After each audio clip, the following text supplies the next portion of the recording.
ప్రపంచ దేశాలు ట్రంప్ నిర్ణయం కారణంగా అట్టుడికిపోతున్నాయి.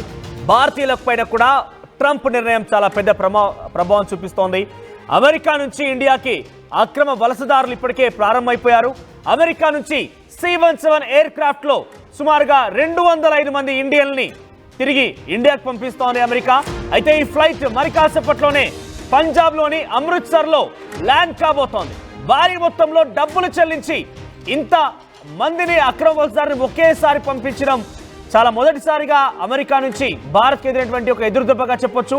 అయితే 205 మంది, నేను చెప్తున్నా మరోసారి నుండి 205 మంది మరి కాసేపట్లో పంజాబ్లోని అమృత్సర్లో ల్యాండ్ కాబోతున్నారు. C-17 అనేటువంటి ఎయిర్ క్రాఫ్ట్ లో, ఆర్మీ ఎయిర్ క్రాఫ్ట్ లో వారంతా కూడా రాబోతున్నారు. అయితే ఎయిర్ క్రాఫ్ట్ సామర్థ్యం విషయానికి మేము ఈ వార్త చెప్పే ముందు పరిశీలిస్తే కనుక కేవలం 150 మంది కూర్చునేటువంటి సామర్థ్యం గలటువంటి ఈ ఎయిర్ క్రాఫ్ట్ లో 205 మంది అంటే అదనంగా 55 మంది వస్తున్నారంటే ఇక్కడ నేను చెప్పగానే మరో మాట మీకు చెప్తుంది ఏంటంటే వాళ్ళందరినీ కుక్కి పెట్టి ఒకరిపైన ఒకరిని కూర్చోబెట్టి, ఇక్కడ చూడండి లోపల దృశ్యాలు అవన్నీ కూడా నేను డెఫినెట్గా వీటిని ధృవీకరించలేను, వారంతా ఇండియన్స్ అని చెప్పాను, కానీ ఆ రకంగా కుక్కి పెట్టి అంతర్జాతీయంగా ఉన్నటువంటి వివిధ దేశాలకు సంబంధించిన వారు అక్రమ వలసదారులుగా అమెరికాలో స్థిరపడ్డ వారందరికీ కూడా తిరిగి పంపించే క్రమంలో వారి చేతులకి సంఖ్యలు, కాళ్ళకి సంఖ్యలు, నోటికి మాస్క్, వారందరికీ కూడా చాలా ఇబ్బందికరంగానే తిరిగి పెట్టి పంపించేస్తున్నారు. సో బహుశా ఇండియన్స్ కూడా ఈ రకంగానే వచ్చి ఉంటారు. C-17 లోపల 205 మంది, దాని సామర్థ్యం కేవలం 150 అన్నప్పుడు అదనంగా 55 మంది వచ్చి ఉంటారంటే అందరినీ కుక్కి పెట్టి ఒకరిపై ఒకరిని కూర్చోబెట్టి బహుశా ఇండియాకి పంపించేస్తున్నారు. మరి కాసేపట్లో అంతా కూడా ఇండియాకి రాబోతున్నారు. జనరల్గా మీరు ఒకసారి గూగుల్లో సెర్చ్ చేయండి, అమెరికా వెళ్ళాలి ఇండియా నుంచి అంటే మనకు అయ్యే ఖర్చు ఎంత, ఫ్లైట్ టికెట్ ధర ఎంత అంటే నేను చూసిన వరకు సుమారుగా 30,000 నుంచి మొదలుకుంటే 80,000, ₹1,00,000 వరకు కూడా దాదాపుగా ఉంటే ఉండొచ్చు. కానీ ఇప్పుడు C-17 అనే ఈ ఎయిర్ క్రాఫ్ట్ ద్వారా తిరిగి ఇండియన్స్ పంపిస్తున్నారు చూడండి. వారి కోసం అమెరికా ఒక్కొక్కరి పైన ఏకంగా సుమారుగా ₹5,00,000 ఖర్చు చేస్తోంది. ఒక్కొక్కరి పైన ₹5,00,000 ఖర్చు చేస్తోంది. సుమారుగా ఈ యొక్క ప్రయాణం 8 కోట్ల రూపాయలతో వారందరూ కూడా తిరిగి వెనక్కి పంపిస్తోంది. ఇక్కడ చూస్తుంటే అమెరికా ఎంత పెద్ద మొత్తంలో ఒక ప్లాన్ చేసి అక్కడ ఉన్నటువంటి అక్రమ వసతులను మొత్తం కూడా తిరిగి పంపించే ప్రయత్నం చేస్తున్న చాలా క్లియర్గా అర్థమవుతోంది.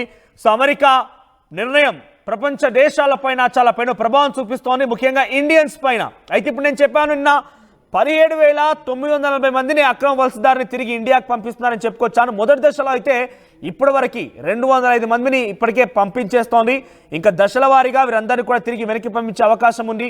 సో 18,000 మందిని దశల వారీగా రోజుల చొప్పున లేకుంటే 2 రోజులకు ఒకసారి ఇదే రకంగా తిరిగి పంపించే అవకాశం ఉంది.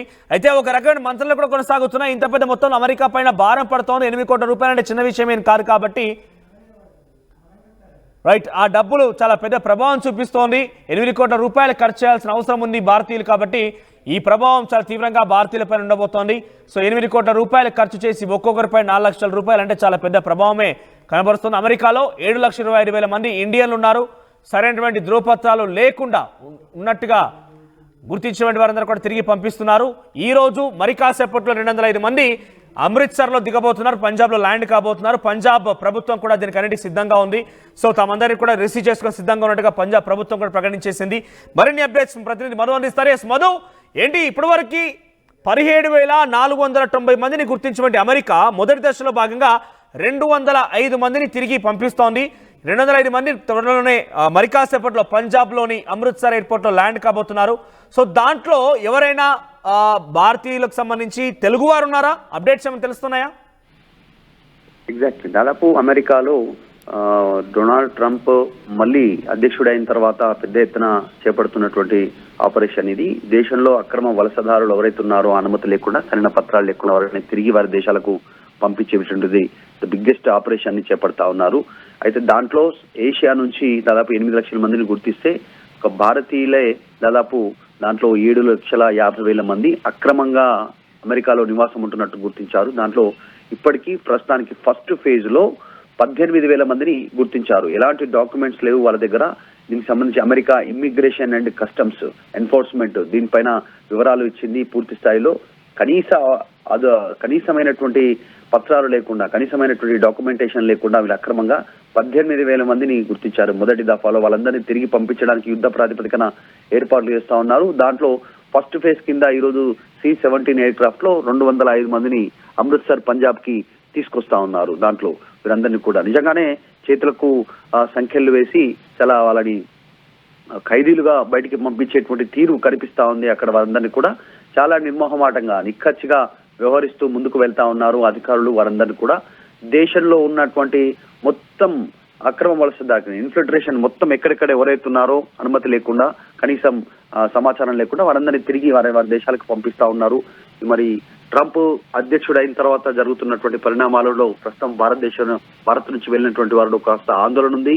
అక్కడ చదువుకోవడానికి వెళ్ళారు, ఉద్యోగం చేయడానికి వెళ్ళారు, తర్వాత ఇంకా అక్కడే సెటిల్ అవుదాం మనం, ఏదో రకంగా అక్కడ కోచింగ్ తీసుకుందాం మనం, ఉన్నత చదువులు చదువుకుందామని వెళ్ళినటువంటి వారు ఇబ్బంది పడతా ఉన్నారు. ఒక ఆందోళన ఉంది. గతంలో అమెరికా అనగానే ఒక ప్రెస్టీజియస్ ఒక ప్రైడ్ కనిపించేది, కానీ ప్రస్తుతం అమెరికా అంటే ఆందోళన కనిపిస్తున్నటువంటి పరిస్థితులు ఉన్నాయి ట్రంప్ అధ్యక్షుడు అయిన తర్వాత. ఏ దేశంలో అయినా సరైనటువంటి అనుమతి తీసుకొని అనుమతి పత్రాలతోనే అక్కడ నివాసం ఉండేటువంటి అవకాశం ఉంటుంది, చదువుకోవడానికి కానీ ఉద్యోగం చేయడానికి కానీ వర్క్ పర్మిట్ కోసం కానీ వీళ్ళందరూ వివిధ కారణాలతో వెళ్ళినటువంటి వారు, కావాలని ఎక్కడ మోసం చేయాలనేటువంటి వెళ్ళినటువంటి వారు కాదు. అక్కడ చదువుకుందామని, ఇంకా ఇతరత్ర యూనివర్సిటీలో సీటు కోసమని వర్క్ పర్మిట్ చేసి ఇక్కడ ఉన్నటువంటి వారు ఇక్కడ వచ్చిన తర్వాత సెటిల్ అయ్యామని కుటుంబం కోసం వెళ్ళినటువంటి వారు ఉన్నారు. తర్వాత సరైనటువంటి ఏజెన్సీలు వారిని పంపక ఆ రకంగా కూడా మోసపోయినటువంటి వాళ్ళు కూడా ఉన్నారు, తిరిగి రాలేనటువంటి సిచ్యువేషన్. సో వీరందరూ ఇబ్బంది పడతా ఉన్నారు. ఇమిగ్రేషన్ లో డిక్లరేషన్ లో చాలా స్పష్టంగా చెప్తా ఉన్నారు, ఇదంతా కూడా బహిష్కరణ, దేశ బహిష్కరణ చేస్తా ఉన్నారు వాళ్ళందరినీ అనేటువంటిది. ఇప్పటికీ 6 విమానాల్లో వివిధ దేశాలకు పంపుతా ఉన్నారు. C-17 ఇవన్నీ కూడా కార్గో విమానాలు, వాళ్ళందరినీ కుక్కి అందులో విమానాల్లో కుక్కి పంపిస్తున్నటువంటి సిచ్యువేషన్ ఉంది. సో కొద్దిసేపట్లోనే వాళ్ళు భారత్ చేరుకోనున్నారు. మనోజ్. రైట్ మధు, ఇప్పటివరకు తిరిగి వస్తున్న దాంట్లో అంటే ఎవరైనా మన తెలుగు వారు ఉన్నారా, ఎవరికైనా సమాచారం అంత ఉందా? పంజాబ్లో వచ్చే దాంట్లో కేవలం పంజాబ్ రాష్ట్రానికి సంబంధించిన నార్త్ ఇండియన్సే కాకుండా సౌత్ ఇండియన్స్ కూడా ఉన్నారు కాబట్టి ఏదైనా ఇన్ఫర్మేషన్ పక్కాగా ఉందా? అంటే ఏ రాష్ట్రాల వారు వస్తున్నారు, దానికి సంబంధించి అప్డేట్స్ వారి కుటుంబీకులకు కానీ వారికి అందించే ప్రయత్నం చేస్తున్నారా? నిజంగా అంటే అందులో ఎవరెవరు ఉన్నారు, ఏ ప్రాంతానికి చెందినటువంటి వారు ఉన్నారటువంటిది కాస్త ఇంకా పూర్తి సమాచారం బయటికి రాలేదు. అమృత్సర్ ఎయిర్పోర్ట్ లో దిగగానే టెక్సాస్ నుంచి వస్తున్నటువంటి వాళ్ళంతా కూడా అక్కడికి వచ్చిన తర్వాత ఈ ఫస్ట్ లిస్ట్ లో ఎవరున్నారు, ఏ రాష్ట్రాలకు సంబంధించిన వారు ఉన్నారు, అందులో తెలుగు వారు కూడా ఉన్నారా అనేటువంటిది క్లారిటీ వచ్చే అవకాశం ఉంది. దాంట్లో ఈ రోజు వస్తున్నటువంటి విమానంలో ఎక్కువగా పంజాబ్ రాష్ట్రం నుంచి వెళ్ళి సెటిల్ అయినటువంటి వాళ్ళు, తర్వాత గుజరాత్ నుంచి వెళ్ళినటువంటి వాళ్ళు అందులో ఎక్కువగా ఉన్నారు అనేటువంటిది ప్రాథమిక సమాచారం అందుతా ఉంది. ఇంకా క్లారిటీ లేదు. కానీ ఎయిర్పోర్ట్ లో ల్యాండ్ అయిన తర్వాత వారు ఏ ప్రాంతానికి సంబంధించిన వారు అనేటువంటిది ఒక క్లారిటీ రానుంది. ఎక్కువగా పంజాబ్ రాష్ట్రానికి సంబంధించిన వారే ఉన్నారు అనేటువంటి దాంతోనే అమృత్సర్ లో ఎయిర్పోర్ట్ లో ల్యాండ్ అవనుంది కార్గో C-17 విమానం. తర్వాత గుజరాత్ కి సంబంధించిన వారు కూడా కొద్దిమంది అక్రమంగా అక్కడ వలస వెళ్లి ఉంటున్నట్టుగా గుర్తించారు ప్రాథమికంగా. అయితే కొంచెం సమాచారం అంతా ఉంది. సో ఏ ప్రాంతాల నుంచి ఎక్కువగా వెళ్లారో ఆ ప్రాంతాలకి ప్రత్యేకంగా వారిని గుర్తించడం, వారిని తరలించే ఏర్పాట్లు అయితే చేస్తా ఉన్నారు. రైట్ మధు, సో మొత్తం మీద ఒకసారి మళ్ళీ మీకు నేను టికెట్స్ రేట్ చూపించే ప్రయత్నం చేస్తాను. సో ఎందుకు టికెట్ రేట్స్ గురించి చెప్తున్నానంటే భారతదేశం పైన చాలా పెద్ద ప్రభావం పడుతోంది. ఇప్పుడు ఆర్థికంగా భారతదేశం చాలా పెద్ద మొత్తంలో టికెట్ రేట్లని కూడా భరించాల్సి ఉంటుంది. మరి దాన్ని భారత ప్రభుత్వం భరిస్తుందా, లేదంటే ఇక డైరెక్ట్గా వారి నుంచి వచ్చినటువంటి అక్రమ వలసదారు నుంచి వసూలు చేస్తున్నా చూడాల్సిన అవసరం అయితే ఉంది. నేను మీకు చూపిస్తున్న ఆర్టీవీ స్క్రీన్ పైన lowest fair for Delhi to New York flight, అది 18 మార్చిలో జరిగినటువంటి లోయెస్ట్ ప్రైస్ ఎంత అంటే టికెట్ ఫ్లైట్ ఎక్కడి నుంచి ఢిల్లీ నుంచి అమెరికాకి 33,462 రూపాయలుగా ఉంది. ఆ తర్వాత ఈరోజు టుడేస్ లోయెస్ట్ ఫేర్ ఎంత అంటే 47,865, అంటే సుమారుగా 50,000 వేసుకుందాం. సో 194 ఫ్లైట్స్ ఉన్నాయి. ఇప్పుడు first flight this Airways departure 20 అంటే 12:20కి ఒక ఫ్లైట్ స్టార్ట్ అయింది. సో 50,000 రూపాయల ఈ ప్రైస్ కాస్త ఇప్పుడు ఒక్కొక్కరిని తిరిగి పంపించడానికి ఎంత ఖర్చు అవుతుందో తెలుసా? 5 లక్షల రూపాయలు. ఒక్కొక్కరి దగ్గర నుంచి 5 లక్షల రూపాయల ఖర్చు చేసి తిరిగి పంపిస్తుంది. వారందరి ఖర్చు కూడా డెఫినెట్గా భారత ప్రభుత్వం లేదా భారతీయుల నుంచి ఎవరైతే అక్రమ వలసదారుగా వెళ్ళారో వారి నుంచి వసూలు చేసే అవకాశం ఉంటుంది. సో 50,000 నుంచి 5 లక్షల రూపాయలు ఒక్కొక్కరి ఖర్చు అంటే చిన్న విషయం ఏం కాదు. అది కూడా కాళ్లకు చేతులకి సంఖ్యలు వేసుకొని, మొహానికి మాస్క్ వేసుకొని, తిండి తిప్పలు ఏమీ లేకుండా కుక్కిపోయి మగ్గిపోయి ఒకరి మీద ఒకరు కూర్చొని ఇక్కడ రావాల్సిన అవసరం అయితే ఏర్పడింది. సో వారందరూ కూడా తిరిగి వెనక్కి పంపిస్తున్న దృశ్యాలు మనం చూస్తున్నాం ఆర్టీవీ స్క్రీన్ పైన. కాళ్లకు చేతులకు సంఖ్యలు వేసినటువంటి ఆ విజువల్స్ మీరు చూడొచ్చు. మరోవైపుగా మరి కాసేపట్లోనే C-17 ఎయిర్ క్రాఫ్ట్ ఇప్పటికే ప్రారంభమైంది. మరి కాసేపట్లోనే పంజాబ్ అమృత్సర్లో ల్యాండ్ కాబోతోంది. దాంట్లో ఎవరెవరు వస్తున్నారు ఏంటి అనేది ఇంకా పక్కా ఇన్ఫర్మేషన్ అయితే లేదు. కానీ అమృత్సర్లో ల్యాండ్ అవబోతున్న ఇన్ఫర్మేషన్ వచ్చిన నేపథ్యంలో పంజాబ్ ప్రభుత్వం కూడా సిద్ధమైంది. మేము అన్ని రకాలుగా సిద్ధంగా ఉన్నాం, ఈ ఫ్లైట్ని వచ్చిన వాళ్ళందరూ కూడా రిసీవ్ చేసుకొని సిద్ధంగా ఉన్నామంటూ చెప్తోంది. సో 8 లక్షల మంది సుమారుగా అక్కడ అక్రమంగా ఉన్నారు. ఆ 8 లక్షల మందిలో మన తెలుగు వారు ఎంతమంది అనుకుంటే ఆందోళన వ్యక్తమవుతోంది. అయితే అమెరికా నుంచి మా ఫ్రెండ్ ఒకరు చంద్రవర్ధన్ జాయిన్ అయ్యారు మనతో పాటుగా. అసలు ఏం జరుగుతోంది, అమెరికా ఉన్నటువంటి ఇండియన్స్ ఏమనుకుంటున్నారు, ముఖ్యంగా తెలుగు వాళ్ళు ఏమనుకుంటున్నారో మాట్లాడదాం. ఎస్ చందు గారు, గుడ్ మార్నింగ్ అండి. సో బహుశా అక్కడ మీకు చాలా ఈవినింగ్ టైం ఇది. ఎస్, ఏంటి రియాక్షన్ ఎలా ఉంది? అమెరికా నుంచి చాలా పెద్ద మొత్తంలో ఇల్లీగల్ ఇమిగ్రెంట్స్ని ట్రంప్ తిరిగి వెనక్కి పంపిస్తున్నారు. 8 లక్షల మంది ఇండియన్స్ ఉన్నట్టుగా గుర్తించి ఇప్పుడు ఫస్ట్లీ అయితే ఈ రోజు మరి కాసేపట్లో ఒక 205 మందితో ఫ్లైట్ ల్యాండ్ కాబోతోంది. సో అక్కడ వాళ్ళ రియాక్షన్ ఏంటి, ఇండియన్స్ రియాక్షన్ ఎలా ఉంది అక్కడ? ఇండియన్స్ రియాక్షన్ అంటే ప్రస్తుతానికి చాలా భయాందోళనగా ఉంది. ఇంతకుముందు స్టూడెంట్ లాంటి వాళ్ళు ఎవరికైనా జాబులు రావటం లేట్ అయినా పార్ట్ టైం జాబ్ చేసుకునేటోళ్ళు ఇప్పుడు ప్రస్తుతం అలా జాబ్ చేసుకోవాలన్నా ఈ ఐస్ లేకపోతే హోమ్లాండ్ సెక్యూరిటీ వాళ్ళు ఎక్కడ వచ్చి రైడ్లు రెస్టారెంట్ లో రైడ్లు చేస్తారా లేకపోతే ఇంకేదైనా పార్ట్ టైం లో రైడ్లు చేస్తారా పట్టుకుంటారా అనే భయం. మళ్ళీ కొంతమంది వీసాలు అయిపోయి స్టే ఎక్స్టెండ్ అయిన వాళ్ళు వీళ్ళందరూ కలిసి చాలా ఇప్పుడు చాలా పరిస్థితి ఎట్లుందంటే చాలా భయాందోళనగా ఉంది. ఎప్పుడో ఎవరు పట్టుకుంటారా ఎప్పుడో ఎవరు పంపిస్తారా అన్నట్లుంది. వీళ్ళనే కాదు స్టూడెంట్స్ వీసా ఎక్స్టెండెడ్ అనే కాదు H1B వాళ్ళు కానీ జాబ్ అయిపోయి ఉన్నా సరే ఇది కాకపోతే ఇంటికి వెళ్ళి వెనకాలకు వస్తున్నా సరే అంతే కంగారుగా ఉంది. రైట్, అంటే బేసిక్గా ఐసీ కస్టమ్స్ ఆఫీసర్లు వచ్చిన వాళ్ళు కానివ్వండి, మీరు అంటున్న ప్రకారంగా ఈ ట్రంప్ నిర్వహించినటువంటి ఈ యొక్క ఇన్స్పెక్షన్లో ఈ డ్రైవ్లో ఏమేమి డాక్యుమెంట్స్ అడుగుతున్నారు ప్రముఖంగా? అంటే వాటికి సంబంధించి అక్రమం వలస 8 లక్షల మంది అని అంటే అది చిన్న విషయం ఏం కాదు, ఓన్లీ ఇండియన్సే నేను చెప్పేది సంఖ్య. సో ఈ రకంగా ఏమేమి అడుగుతున్నారు వాళ్ళంతా, ఏం డాక్యుమెంట్స్ ఎక్స్పెక్ట్ చేస్తున్నారు? డాక్యుమెంట్స్ ఎలాంటి డాక్యుమెంట్స్ ఇంత ముందు ఎలా ఉండేదంటే ఇండియా వచ్చినా సరే మామూలుగా క్లయింట్ లెటర్ ఉంది అంటే ఓకే ఉందా లేదా అని కానీ అడిగే వాళ్ళు కారు. ఇప్పుడు ఎలా ఉందంటే ఖచ్చితంగా ఉండాలి. ఇప్పుడు కొంతమంది క్లయింట్స్ లెటర్ ఇవ్వరు, ఇవ్వకపోయినా సరే వాళ్ళ పాలసీ. కాంట్రాక్టింగ్ చేసేటప్పుడు క్లయింట్ లెటర్స్ ఇవ్వరు, అది వాళ్ళ పాలసీ. అయినా సరే క్లయింట్స్ లెటర్ ఉండాలి అన్నట్టుగా ఉన్న రూల్సే ఎక్కువ స్ట్రిక్ట్ గా ఇంప్లిమెంట్ చేస్తున్నారు. ఓకే, ప్రీవియస్ గా అయితే కొంత చూస్తున్నట్టుగా ఉండేది, ఇప్పుడు పక్కాగా స్ట్రిక్ట్ గా ఉండాల్సిందే ఇక. రైట్, మీ ఫ్రెండ్స్ ఎవరన్నా అంటే ఎవరైనా అక్రమంగా వెళ్ళారని మీకు తెలిసిన వారు కానివ్వండి, ఫ్రెండ్స్ కానివ్వండి, ఇండియన్స్ సంబంధించిన కానీ సౌత్ ఇండియా కానీ తెలుగు వారు కానివ్వండి, ఎవరన్నా ఈ బారిన పడ్డ వాళ్ళు ఉన్నారా ఇప్పటివరకు? 17,000 మందిలో ఉన్నారా? అంటే ఒకళ్ళు ఉన్నారు, కాకపోతే వాళ్ళు ఏంటంటే యూజువల్ గా ఇంత ముందు H1B ఓవర్స్టే H1B జాబ్ అయిపోతే 160 డేస్ అలా ఉండేది. కాకపోతే ఇప్పుడు పెంచారు అంటున్నారు. కానీ అతను ఇండియా నుంచి వచ్చేటప్పుడు సిన్స్ ఇట్లా క్లయింట్ లెటర్ లేకపోవటం వల్ల మళ్ళీ ఆయన బ్యాక్ ఒకసారి అమెరికాకు వచ్చిన తర్వాత మళ్ళీ బ్యాక్ రిటర్న్ ఇండియా ఫ్లైట్ పంపించారు. ఆల్రెడీ పంపించేశారు. ఇప్పుడు 17,000 మందిలో లేరు ఆయన.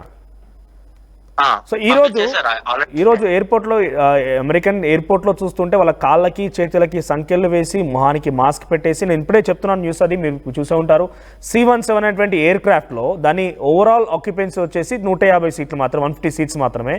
దాంట్లో 205 మెంబర్స్ని పంపిస్తున్నారు. అంటే కుక్కి పంపిస్తున్నారు. అంటే అక్రమ వలసదారులను ఇంత ఇబ్బందికరంగా పంపిస్తున్నటువంటి సిచ్యువేషన్లో అక్కడ ఉన్నటువంటి ఇండియన్స్ ఏమనుకుంటున్నారు, వాళ్ళ ఒపీనియన్ ఏంటి? యాక్చువల్ గా ఇక్కడ మా ఫ్రెండ్ వేణు అని ఇంకో అబ్బాయి ఉన్నాడు. అతను యుఎస్ డిపార్ట్మెంట్ ఆఫ్ హోమ్లాండ్ సెక్యూరిటీకి వెబ్ డెవలపర్ కింద పనిచేస్తాడు. మీరు మాట్లాడతారంటే అనిపిస్తుంది. ఒకసారి ఇవ్వండి. రైట్, వేణు గారు వినపడుతోందా నా వాయిస్? ఓకేనా? హలో వేణు గారు వినపడుతోందా? రైట్, ఏంటి రైట్, ఇప్పుడు ఇంత పెద్ద మొత్తంలో ఇల్లీగల్ ఇమిగ్రెంట్స్ పేరిట అందరినీ తిరిగి పంపించేస్తున్నారు. సో ఈ పంపించే దాంట్లో ముఖ్యంగా ఇండియన్ వాయిస్గా మనం తీసుకుంటే కనుక ఇండియన్స్ రియాక్షన్స్ ఏంటి?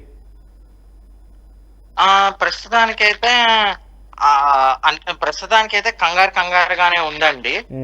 నాకు తెలిసి ఇదొక్కటే కాదు, ఎక్కువ సౌత్ సైడ్ రైడింగ్స్ లాంటివి ఎక్కువ చేస్తున్నారు. అంటే ఇప్పుడు వాళ్ళు అంటే ఎక్కువ ఎక్కువ ఎట్ సైడ్ నుంచి బోర్డర్ ఏదైతే బోర్డర్ షేర్ చేసుకుంటారో అమెరికాతో పాటు Okay. అటు సైడ్ ఎక్కువ ఉంది. ఫర్ ఎస్పెషల్ గా ఏంటి అంటే టెక్సాస్ లో ఇండియన్స్ ఎక్కువ ఉంటారు, ప్లస్ అది బోర్డర్ గానీ ఎక్కువ షేర్ అవుతుంది కాబట్టి ఓకే అక్కడ ఎక్కువ మంది చేస్తున్నారు. రీసెంట్ గా మా ఫ్రెండ్ ఒక అతను ఒక డెలివరీ జాబ్ ఏదో చేస్తా ఉంటే రెస్టారెంట్ లోకి ఓకే లిటరల్ గా ఆయన్ని పట్టుకొని అడిగి నీకు వర్క్ పర్మిట్ ఏంటి అని చెక్ చేసి ఆయన్ని డీటెయిన్ చేయడం జరిగింది. కాళ్ళకి ఒకటి అదేదో ట్రాకింగ్ లాంటివి పెట్టి ఈ రోజే ఆయనకి డిపోర్టేషన్ నోటీసెస్ జడ్జి ముందు పెట్టేసి డిపోర్టేషన్ నోటీసెస్ గాని ఇచ్చారు. స్ట్రిక్ట్ గా మాత్రం చాలా ఉంది, ఎస్పెషల్లీ టెక్సాస్. ఓకే కాళ్ళకి ఏం వేశారు, మళ్ళీ రిపీట్ చేయగలుగుతారా? కాళ్ళకి నావిగేషన్ది, కాళ్ళకి నావిగేషన్ ట్రాకింగ్ వేశారు. ఓకే ఆయన మూమెంట్ క్యాప్చర్ చేస్తూ at the same time deportation notice కూడా వచ్చింది ఇప్పుడు. ఆయన మూమెంట్ ఆయనకంటే నాకు తెలిసిన ప్రకారం అయితే ఆయనకు ఒక ఇంత రేడియస్ అని ఇస్తారు, ఒక 15 మైల్ రేడియస్ అని ఇస్తారు. లేకపోతే అంటే జడ్జిని బట్టి అనమాట. జడ్జి కనుక వెళ్ళి నీకు హోమ్ హౌస్ లోనే ఉండాలి అన్నట్టు చెప్పారనుకోండి, అంటే లాయర్ గాని చెప్తారు ఆయన హెల్త్ కండిషన్స్ అట్లా బట్టి నీకు ఇంట్లోనే ఉండాలి అంటే ఇంట్లోంచి బయటకు వస్తే ఆ 1-2 మీల్ రేడియస్ వస్తే ఆటోమేటిక్ గా ఐస్ కి నోటిఫికేషన్ వచ్చేస్తుంది, అలా ఉంటుంది. ఓకే ఆయన వర్క్ పర్మిట్ కూడా ఇప్పుడు కొంత లిమిటేషన్ ఉండబోతుంది అయితే. వర్క్ పర్మిట్ గానీ లిమిటేషన్. ఇప్పుడు for example H1B work permit ఉన్నారనుకోండి, they can only work in IT jobs, అలాంటి జాబ్స్ మాత్రమే చేస్తగలుగుతాయి, ఇంకా బయట ఏ జాబ్స్ చేయలేరు. ఓకే సో ఇవన్నీ ఇంత స్ట్రిక్ట్ ఇంప్లిమెంటేషన్ అవుతుంది కదా, సో ఇండియన్ రియాక్షన్స్ ఎలా ఉన్నాయి? అంటే ఇప్పటి వరకు కొంచెం ఫ్లెక్సిబుల్ గా ఉండేది, కొంత వర్క్ చేసుకోగలిగారు, చాలా మంది కూడా అక్కడ రావడానికి ఎక్సైట్మెంట్ తో వెళ్ళే వాళ్ళు.